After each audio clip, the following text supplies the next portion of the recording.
জনপ্রিয় অভিনেত্রীর একমাত্র সন্তান প্রিয়মার মায়ের সঙ্গে তার বন্ধন যেন আরও একবার ধরা পড়ল এক আবেগঘন ঘটনায়। জানা গেছে মা পরিমণি ছাড়া আর কারো হাতে ভাত খেতে চায় না ছোট্ট প্রিয়ম।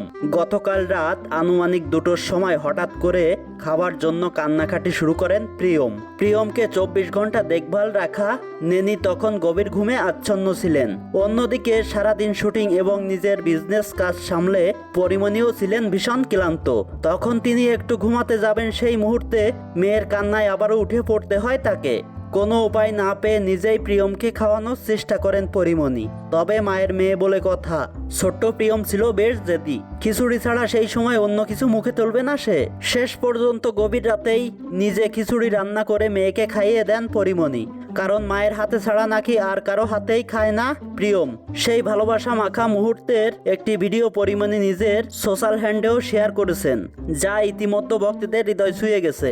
তো দর্শক, মা মেয়ের এই সুন্দর মিষ্টি সম্পর্কটা নিয়ে আপনাদের কি মন্তব্য অবশ্যই কমেন্ট করে জানাতে ভুলবেন না।